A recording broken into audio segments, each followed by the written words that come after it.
కేంద్ర BJP corporate మతతత్వ విధానాలను ధిక్కరిస్తూ దేశవ్యాప్తంగా జరిగిన గ్రామీణ బంద్ కార్మికుల సమ్మె సందర్భంగా ఖమ్మం జిల్లాలోని అఖిలపక్ష రాజకీయ పార్టీలు joint platform of trade unions మరియు సంయుక్త కిసాన్ మోర్చా ఆధ్వర్యంలో బంద్ విజయవంతమైంది.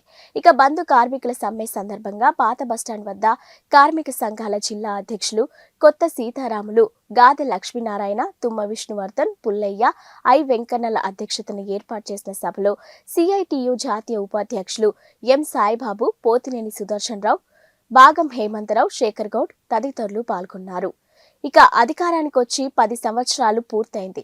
ధరలు నియంత్రిస్తామని వాగ్దానం చేసిన బీజేపీ ప్రభుత్వం హయాంలోనే ధరలు కనివిని ఎరగని రీతిలో 30 నుండి 56% వరకు పెరిగాయి. ప్రభుత్వ రంగ సంస్థలు, సహజ వనరుల కేంద్ర ప్రభుత్వం కార్పొరేట్ల పరం చేస్తుందని ధ్వజమెత్తారు.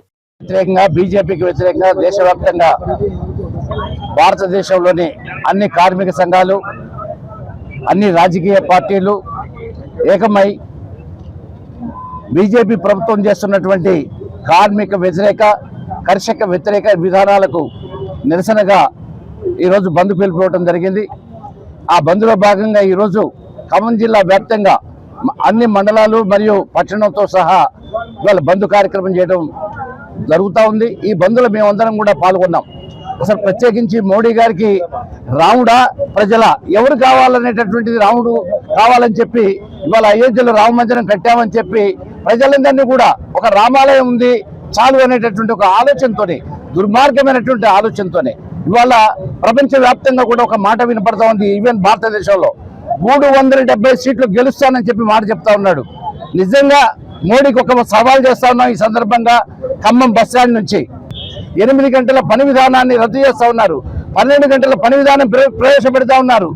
చేసే పనికి గిట్టుబాటు ధర కల్పించకుండా చేస్తున్నారు. పంటలు పండించినటువంటి రైతులకి గిట్టుబాటు ధర లేకుండా చేస్తా ఉన్నారు. చేసిన కష్టానికి ప్రతిఫలం కార్మికుడికి అందకుండా ఉన్నది.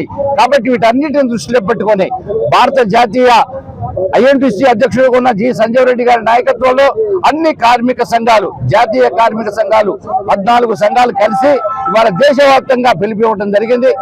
దానిలో భాగంగా ఇవాళ ఖమ్మం జిల్లా వ్యాప్తంగా, ఖమ్మం నగర వ్యాప్తంగా కూడా ఈ మరియు ఐఎన్టీసీ ఆల్ ట్రేడ్ యూనియన్స్ కలిపి మాకు రైతులకి, మాకు పండిన పంటకి సరైన గిట్టుబాటు ధర లేదు, దానికి ధర కల్పించాలి, మేము కూడా ఒక 3 పూట్ల తినాలి కదా అని చెప్పి వాళ్ళు నిర్లక్ష్యంగా మామూలుగా వాళ్ళు ధర్నా చేస్తున్నారు. ఢిల్లీలో వాళ్ళకి ఏం చేశారు ప్రభుత్వం, వాళ్ళ పోలీసులు ఏం చేశారు, వాళ్ళ బలగాలు వాళ్ళని నిర్లక్ష్యంగా చేసే వాళ్ళ ధర్నాని వాళ్ళపై వాళ్ళు లాఠీ చార్జ్ చేసి వాళ్ళపై గ్యాస్ పొగబెట్టి వాళ్ళని చేసి దుర్మార్గంగా వాళ్ళు చేసినందుకు ఇది అరికట్టాలి. ఈ దేశంలో ఉన్నటువంటి రైతాంగం మొత్తం కూడా పండించినటువంటి పంటకు గిట్టుబాటు మద్దతు ధర చట్టాలు చేయాలని అనేక సంవత్సరాలుగా పోరాడుతున్నటువంటి పరిస్థితి ఉంది.